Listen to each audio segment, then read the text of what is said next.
Ayan o. Successful na.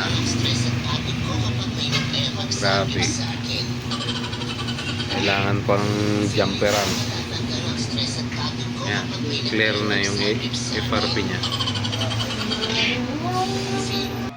Ayan. Galing dyan. Nag-jumper tayo dyan para sa test point nya. Itong CPH 25. Ano ba ito? 2577 nata ito. E58 na Oppo. Ganyang kahirap magkaroon ng lock itong mga ito.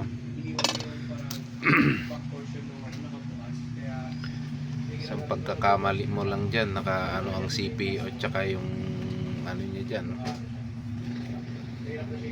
Isang suka lang yan, wala na. Big ball na. Done by via unlock tool. Ayan o. Wala nang lock.